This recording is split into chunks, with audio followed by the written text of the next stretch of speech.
Welcome Home, a podcast for veterans, about veterans by veterans, is a project of Willing Warriors and the Warrior Retreat at Bull Run. Good morning. I'm your host, Larry Ziliaks, Director of Culinary Services here at the Warrior Retreat at Bull Run. This week, our guest is Anthony Dyer. He is a retired Air Force Special Operations Aviation Mission Specialist who crewed on a number of different aircraft, but the one that I'm the most interested in is the AC-130, which is a gunship that we'll talk a lot about. I had the good fortune of touring one once many years ago when I was stationed on Guam. We only saw one. Don't even know why it was out there. He is the author of a brand new book that's just come out called Moonchild, The Roots and Wings of a USAF Combat Special Missions Aviator. So, Anthony, welcome to the podcast. Hey, thanks for having me, Larry. It's a privilege and honor to be here, man. Thank you. So, I always ask my guests, usually it's why did you join the Army or the Navy instead of the Air Force? Because as an Air Force veteran, I'm always curious about that. I know from my own experience and being with Army and on Army bases and being at the Navy base in Guam and on board a ship for a tour and seeing how they live, I was always thankful that I joined the Air Force.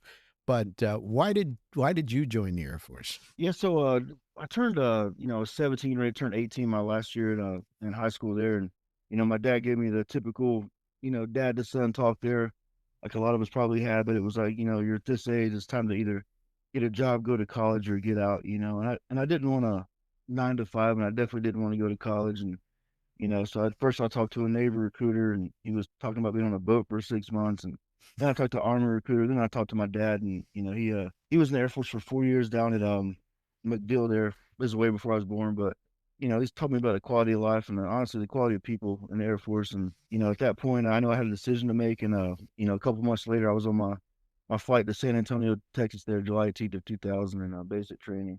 Did you go into the Air Force thinking you wanted to fly? So that's a good question. So I knew that aviation, like in some way, even at a young age, I'd end up getting like a helicopter flight in the Blue Ridge Mountains up there, or Pigeon Forge, that area, Tennessee. And I was really young at that point, and I knew at some point in that moment that aviation, in some way, shape, or form, would take a big part of my life, and I want to be a part of that. And I didn't come in as a special missions aviator, as aero gunners they used to call us, but I came in as a weapons loader, and I did that for 5 years, and then firefighting for 5 years, and then 2010, I get to this. I guess it's another fork in the road, and I'm actually home on leave in a small town and at a pizza parlor, and I look out and I see the same cracks in the road, man. And what I'm getting at is like the same people doing the same thing, and I realized at that moment that I don't want to leave cracks, I want to leave craters, and at that point made a decision to get in the fight, if you will, not sit on the sideline and fly on the mighty AC-130 gunship, as you mentioned, and the mighty 16th Special Operations Squadron.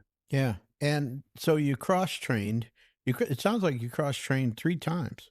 I did, yeah. So technically, 3 different jobs there. So in 2010, I did it was called the NCO Corp retraining program back then, and they give you a list of jobs you qualify for. I had to retake the ASVAB and got my score up there, and then I had one choice on, and it was a aerial gunner. And so, what did you think about being an Air Force firefighter? Yeah, so it's not what a lot of people may think. It's a good thing, but there's not that much action, if you will, and like everything on base is so fire safe, and I may have saw like 3 structure fires the whole time I did that, but it was really cool being at the firehouse with the guys, man. A lot of pranks, a lot of jokes, you name it, a lot of cooking, and it was back then 24 on, 24 off, and then every 2 weeks you get what you call a Kelly day. That'd be your 3 days off in a row. So a lot of downtime, a lot of funny moments, and then when it was time to work, we worked. Right. When you decided to cross train, you looked at flying, and did you pick the AC-130 gunship, or were you thinking about maybe a Black Hawk or something else? Yeah, so I knew that I wanted to be in like special operations, and in some way, shape or form. I physically, like, I realistically couldn't be like an operator, so I was like, what's the next best thing? I was like making sure those guys get home on the ground, right? And So I chose AC-130, and then I had the Pavehawk as the second choice. So Right. So, if you would, for our listeners that who might not be familiar with the AC-130 gunship is, it's a crazy plane. There's no other plane in the world like it, and it has a tremendous amount of firepower just built into the aircraft, including a crew-served 105 howitzer. um, so yeah, tell our listeners what this plane is all about and what it's used for. yeah. So the AC-130, sort of the main purpose of it is to provide that timely and precise, that close air support for the unconventional forces. And what I mean by that is, like, your SEALs, usually your Green Berets, your Rangers, jobs like that, the guys on the ground, and then you're basically giving that close air support with like you mentioned, a 105 howitzer, and really it's a beautiful thing, man. Back then we had 13 crew members all working together, and then we had 4 gunners back then to get that, that 10 rounds per minute out, which I know that seemed like a lot, but man, you could imagine being on the business end of that, on the ground, just seeing that firepower. And then back then we also had a 40 mil Bofors cannon, and what the Air Force did was, they Oof. took back in the day, in like the Vietnam era, like a anti-aircraft gun, a 40 mil Bofors for the Navy, and they put it on the side of this cargo aircraft. And the AC-130, the A stands for attack, and then C is the cargo. So it's but basically it's like I leave every mission like looking like a coal miner from all the, the soot and the stuff like that. But Right. it's really, yeah, it's a really fun job, man. It was probably my favorite, best job I ever had, honestly. What does it sound like when you fire a 105 howitzer inside of a plane like that? Yeah, so it recoils 49 inches, just that's the max we allowed to sort of paint a picture. And it was like if you were to put a tank cannon on the side of this cargo aircraft, and even with foamies in and then your flight helmet, like it's still pretty loud, you know what I mean? And Yeah. what's unique about it though is, like, a lot of people ask if it moves the aircraft, and like, sure, you'll be in this left hand bank, it's like NASCAR with a gun, and it'll recoil, and I plane those ships, I believe it's like 10 degrees or something like that in the orbit. So that was my next question too. And so all these weapons are mounted on the left side of the aircraft? Correct, yes. Yeah, and that's why you're flying in that left circle. Yeah, the left hand turn is often referred to as the pylon turn, and basically the pilot's flying this perfect circle, orbiting the operation area. Right. You're at a pretty good bank angle, so you're doing all this at night, blacked out, stuff like that, so the enemy can't, see you. And the biggest rule in gunshipping is, like, when shooting, you expect to be fired upon. Yeah. um, yeah, it was a lot of crew coordination, a lot of what we call crew resource management, which basically the comms between the all of us and the guys on the ground. And yeah, man, as I've learned, like, in this job, there's, like, sometimes it's not all black and white. It's not a right decision or wrong decision, but there's a safe and an unsafe. Yeah. What was your first deployment on the aircraft? Yeah, so my first gunship deployment was in Afghanistan. We were at Bagram back in the day for that, and back then it was like, I think it was like 90 days on, 90 days off. So you were, by the time you were getting back, you're already getting ready to go again. Mm. I'll tell people, but yeah, man, my first deployment, man, it was started out really slow, you know what I mean, and then there was one basically peaky times, what we call it, when the sun was coming up, where we had landed from one operation. This is my first shoot here, and we were basically got retasked, and the pilot comes back to the back, and he's like, hey, he's like, there's a Green Beret team that's pinned down. He's like, who's with me? And, all of us, in our own way said, send me, and at that point, we went about an hour and a half, probably 2 hour flight, and I got to, basically what it was there's 3 Taliban with explosive packs on, shooting RPGs at the Green Berets, and we ended up lighting them up with a 40 mil and secondaries, you name it. So I got to think, like, man, I got to do more than an hour and a half flight, and I've done my whole life for the country. Mm-hmm. So are almost all the missions at night? Are there any daytime missions? Yeah, it takes because there was a thing that happened in the Desert Storm. It was called Spirit 03 flight, and what happened was the gunship, the H model, was shot down. And so that led into, like, okay, we'll only fly at night mostly, but there is waivers and stuff like that they can get really fast if it's a bad situation. Right. Well, I imagine too that your tier one operators and door kickers are operating mostly at night too. So if Yeah, you're yeah, yeah. There used to be a patch that I remember seeing it, and it was like we mostly come out at night mostly. That's sort of true. Every now and then there's a daytime shoot though. Yeah, yeah. So how many times did you deploy? It was a total of 14 deployments, but two of those were as a firefighter, and the rest was all aerial gunner flying wise. Wow. And I read your book. Let me just say that uh, to all our listeners. You got to order the book. You can get it right off of Amazon. It's an easy read. I read it on the plane going to Chicago and coming back last week. It's a great book. It really gives you insight into the aircraft and being crew member, the deployments, and the toll that it takes on you, as combat takes on all our service members who are deployed. Again, the book is Moonchild, The Roots and Wings of a U.S. Air Force Combat Special Missions Aviator. You can get it on Amazon. I encourage everybody to go get a copy. It's a great read. How many years were you in? So it was 21.4 years. I retired 1 December of 21 out of Cannon Air Force Base. Right. So why did you decide to get out right then? Yeah. So what had happened was so there was like I didn't fly always on gunships, but I flew about 5 years on the combat search and rescue, the Pavok helicopter, and then I came back to gunships after 5 years, do my what you call sunset tour. I knew I was getting towards the 20, and so basically, as on my last deployment, it was in Iraq, man, and like it was just it's very slow, and I get it now, man. It's like these are all jobs like you often don't want to have to do, and if it's if we're working someone's worst day or possibly last day, I'll say that, and but at the same time, you want to be the guy to do the job when that happens, and I realized the writing was on the wall. That it was coming to an end, So I hit the retirement button, and then man, I just had this loss of just identity and sense of purpose. That's a real thing when you're getting out, especially when you're reflecting on 20 something years, And I realized, man, like when you do your final out processing appointment, man, there's no door handler on the other side of that door.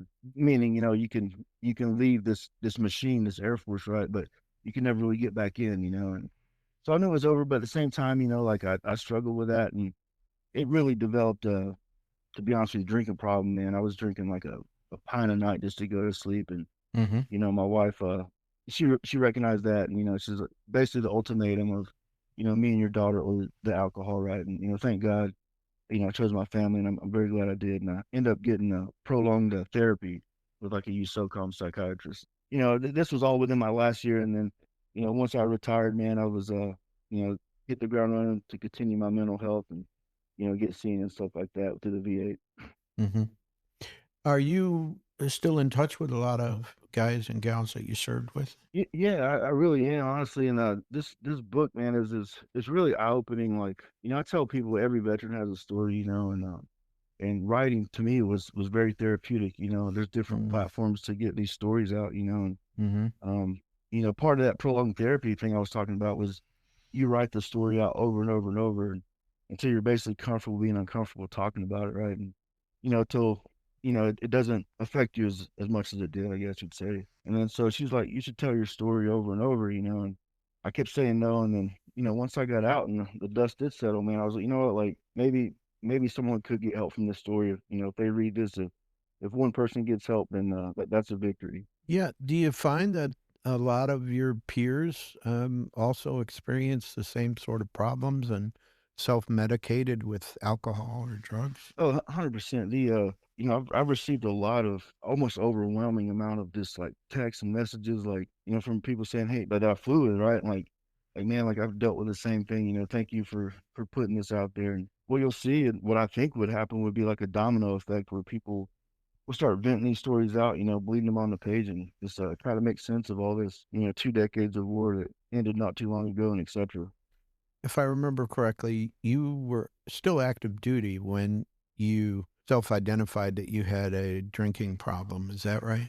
That's correct. Yeah, it was my last year in there, and it started off as a weekend, like here and there type of drink to a pint every night, at least just to go to sleep. And Yeah. I was just in a very bad spot, man, like a very this vicious cycle of drinking myself to sleep, waking up hungover, getting through the work day, Yeah. and then just starting it all over at 4:30 p.m. when I get off. And that's anybody that's ever struggled with addiction or alcohol, man. I feel you, and if you got that bug, but just keep digging, man, keep fighting, and you'll get it.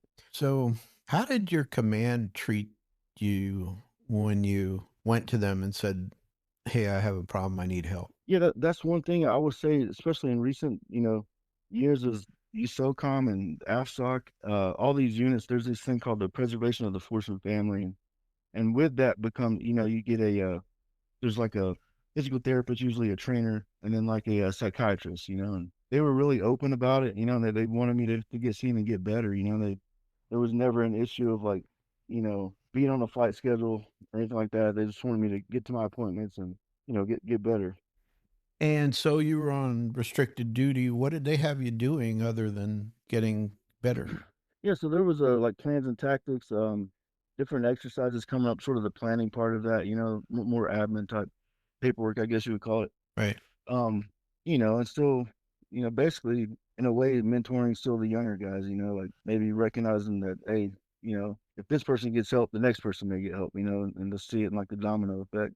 Yeah. Did you see at the time, so you were in the Air Force way later than I was, but when I was in, I've got pretty much the same story, been there, done that. And there was no process or procedures to help identify airmen who may be having troubles or problems to try and help them adjust or deal with that before they started to self-medicate. It was always, well, it's just what we do.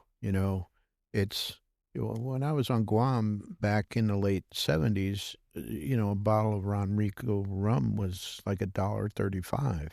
The Coke costs more than the alcohol. The Air Force is sort of known for taking over and building a base and building the NCO club first almost. So there was never any kind of focus on trying to help airmen before they developed these kind of problems. Did you see that, or was it still the same when you self-identified your problem? Yeah, yeah. So there was, I mean, there's still there was always this sort of stigma, at least when I first came in and all that, and basically like no one wants to be the guy to get taken off the flight schedule or get a do not arm thing from their commander, right? Like it's no one wants for that to happen, but now it's, I think people are starting to realize, and the commanders are starting to realize that there will be a time, after 2 decades of war, whatever the case may be, the trauma and stuff that comes with that you're going to have to take that tactical knee, and it's more important to speak up, is what sort of the mindset is now than it is to just let it fester. Yeah, I think too, you were in an organization that had a lot of stress just because of your job. That was a little bit different than, the ground age guys or MMS who's just wheeling bombs out, or the maintenance guys, or that there are certain professions. Now, I see we always saw a lot of guys that had problems because they were bored, and it wasn't due to stress, it wasn't due to combat, it's just that they didn't have anything else to do, so they partied. But yeah, I do hope that today, um, the service is taking a more active role in trying to identify airmen that are in high stress positions. And we know that in special operations, we know with tier one door kickers that they rarely self identify because it takes them out of the game. And that's their whole life. And, you've got pilots, you've got aviation crew members that they live for this. I mean, they having an incredible job. These pilots flying these planes are incredible pilots, and they do it because they love it. And so, I know how hard it is. I know how hard it was for you to say, I've got to get help. Now, you were fortunate because you had a family that pushed you in the right direction. A lot of young guys don't have that, but what did you find was the hardest thing when you transitioned to civilian life? Yeah, yeah, it was it's I didn't there was a lot of little things like I didn't know what business casual was, man, and walking out the door of the squadron and like, reaching for my hat. Oh yeah, I got civilian clothes on now, and then not being able to actually like to fly anymore, man. Like that, I loved it so much, man, and that whole why, that whole reason to make sure those guys on the ground get home, and that was, from that point of the spear, right, it was gone, and just accepting that fact, and to sort of realizing the fact that, what, my legacy now is being the best dad I could be, the best, husband I could be, the best author I could be, whatever the case may be, the best friend I could be, and just to be there from someone else. And to me, like, I sort of changed it, at least to what I thought was relevant to this. Yeah. And I see, you know, transition is hard. I don't go out without a hat on 40 plus years later. There are things that were instilled in you that you still, you still carry today, and hopefully, they're good things. What do you find in comments and people who've read the book and reach out to you? What are they getting out of the book? What are they saying about their service? Yeah, so the most common feedback I get is like it is really a short read, like a Sunday read, but it's an emotional read, and most people will tell me, like, even people I flew with, like one, thanks for doing it, and number two is like that's the only book that made them laugh and cry within the same 2 hours. But yeah, as far as relation, man, everybody, honestly, people that's not even been flyers have talked to me, man, and said, man, we really appreciate the story, and like, and encouraging people to see that it's okay not to be okay. So they like that aspect of it. Yeah. Take the veil off. Yeah. I just want to go back to one thing that you talked about. You were flying on the helicopter in Iraq. Is that right? It was in East Africa for that rescue mission. Were you guys shuttling out PJs, or what were you doing on that? Yeah. Yeah. So we were basically on CASEVAC, like 24/7 alert, right? And it was day 7 of a 7-day op, and all was going well, man. And like, next thing you know, I hear attention on that scramble. And what it was there was 40 special operators, and then most of the Green Berets, and then some partner nation guys, and they got hit by mortars and discus fire and stuff like that. And basically, we saw the best side of combat search and rescue that day, meaning we saved 5 lives, and the worst side, meaning that one Eagle didn't make it back, and that definitely stuck with me. But those people, like, I love them so much to this day. Yeah. Yeah. It's you got both of those things going on at the same time. You're saving people and you're losing people, and it does mess with your head for sure. Yeah, and I've always had the thought of, especially in flying and stuff, in that world, right? It's not what you do that haunts you, it's what you don't do. And the mind's a tricky thing. Like, if I'd have been there 5 minutes earlier, 10 minutes earlier, things like that. And but come to find out later that no matter what time we got there, he took a direct with a mortar, and once he got back on the operating table, unfortunately, he passed. But I didn't know what sacrifice was to that day, man. And to witness that, it's forever etched in my heart, man. Yeah. Well, when you start second guessing and play that game of 5 minutes, 2 minutes early, you could have been in a place where you took around that downed your whole aircraft. So it could go either way. Well, listen, listeners, go to Amazon and order the book. It's Moonchild, The Roots and Wings of a USAF Combat Special Mission Aviator. It's a great book. And Anthony, I can't thank you enough for coming on with us today and talking all about your experience as an Air Force aviator and the book. So thank you very much. Really appreciate it. Thank you, Larry. I really appreciate it, man, and I appreciate everything you guys do. We're up there in Virginia, man, and you guys are awesome, man, and we all love you guys, man. So, listeners, we'll have another episode next Monday morning at 0500. You can find us on all the major podcast platforms. We're on YouTube and Wreaths Across America Radio. Until then, thanks for listening. The Welcome Home podcast is brought to you by Willing Warriors, a nonprofit organization serving active duty service members and veterans since 2012. To learn more, please visit our webpage at willingwarriors.org.